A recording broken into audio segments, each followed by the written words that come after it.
할렐루야. 행복한 정시 기도 시간입니다.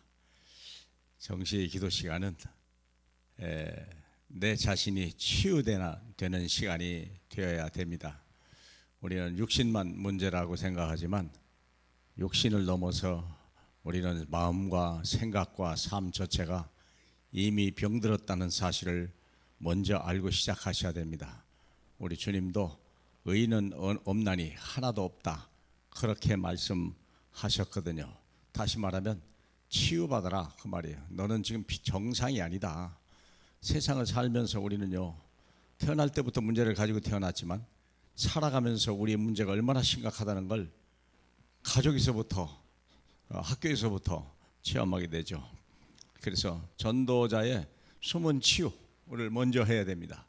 그래서 숨은 문제를 발견해야 되는데, 우리 본문은 사도행전 26장 15절로 18절에서 보겠습니다.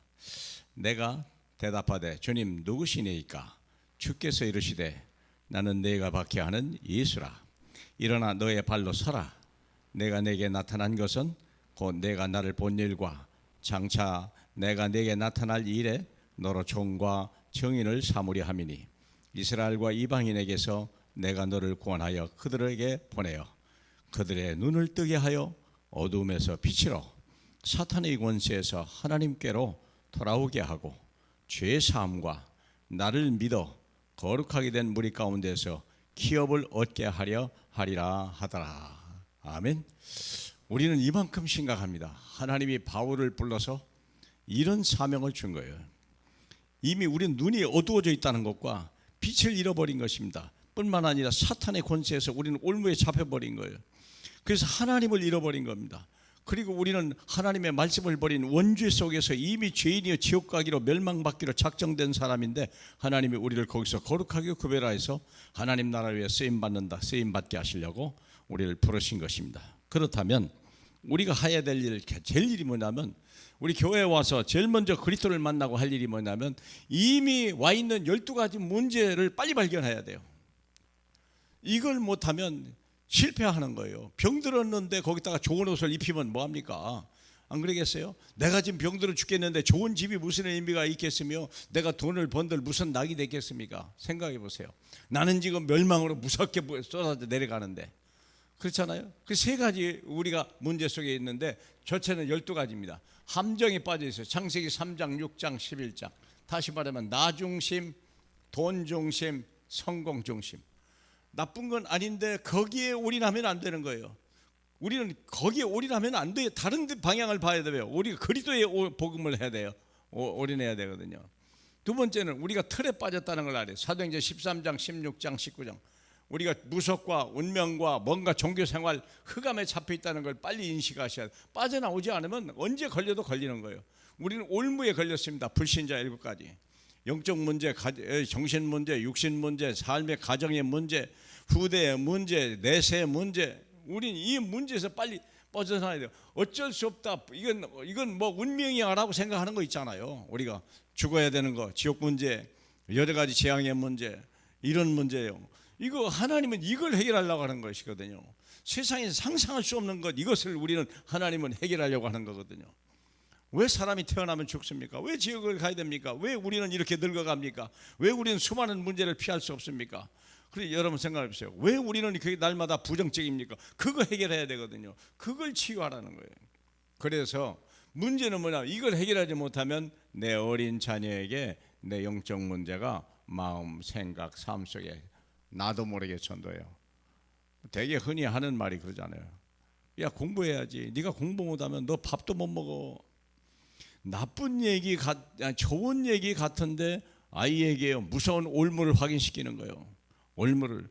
엄마 아빠가 얼마나 고생하는 줄 알아? 근데 그렇게 하면 되겠어? 이게요, 무서운 운명 속에 아이를 눈을 뜨게 만드는 거예요.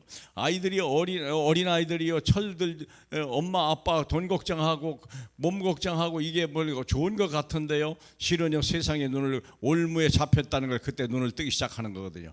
비참해지는 거예요. 그때가요. 사실은요.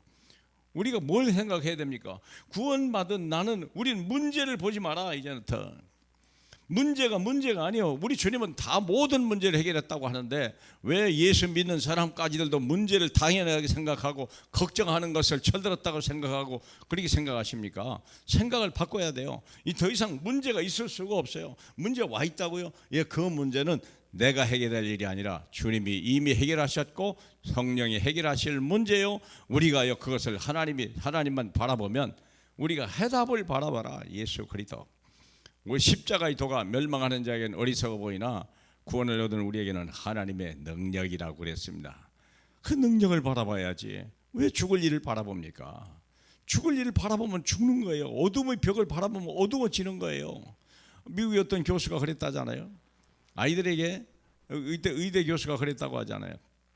학생들에게 쥐를 나눠주면서 시험용 쥐를 나눠주면서 이건 참 좋은 쥐다 라고 해서 한 일부러 얘기해주고 이건 나쁜 쥐니까 잘 관찰해봐라 하면서 나눠줬다는데 실은 그게요 다 똑같은 쥐인데 근데 결과는 뭐냐면 나쁜 쥐를 줬다고 하는 교수님이 나쁜 쥐를 줬다고 하는 사람에게는요 아이들이 이 쥐에 대한 부정적인 생각을 가지고 뭐가 잘못됐지 자꾸 저기만 본 거예요. 결국 나쁜 놈이 되는 거죠. 그리고 좋은 쥐를 가졌다고 하는 사람에게 학생들은요 이게 어디가 좋지? 어디가 좋은가 자꾸 연구하다 보니까 그 쥐가 과연 좋은 쥐라구나 라고 생각했다고 하잖아요. 우리가 문제를 바라보면요 문제 속에 잡혀지냐가 돼요. 세상 모든 사람들은요 구원받지 못한 사람은요 바로 문제를 바라보고 문제 해결하려고 하다가 세월 다 가는 거예요. 그러니까 얼마나 비참한 인생이요. 늘 문제 속에 살다 가는 거예요. 근데 우리가 답을 바라보면요 문제가 보이지 않고 문제가 필요 없어요. 우리는 해답에서 날마다 생명과 빛을 누리게 되는 것입니다. 내가 누구를 바라보냐에 따라서 내가 무엇을 향해 달려가는가 내 인생의 모든 것이 결정되는 것입니다. 사랑하는 여러분, 예수가 그리스도 모든 문제 해결했습니다. 더 이상 문제는 문제로 보이지 않기를 바라고 그 문제 속에 있는 자들을 건져내서 발과 같이 눈을 뜨게 하고 어둠에서 빛으로 사탄의 권세에서 하나님께로 돌아오게 하고 죄사함과 나를 믿어 거룩하게 된 무리 가운데서 기업을 얻게 하리라. 이런 응답, 이런 메시지, 이런 삶이 저와 여러분의 특별히 자녀에게 있기를 주님의 이름으로 축복합니다. 감사합니다. 하나님 아버지, 먼저 어둠을 보게 하시고 문제가 무엇인지 우리가 무엇을 해야 되게 해결해야 되는지 문제를 주신 주님 앞에 이 문제의 계획이 뭔지 물어보는 저희 되게 하옵시고 문제에 빠지는 법이 없도록 성령으로 역사해 주시옵소서. 예수님 이름으로 기도합니다. 아멘.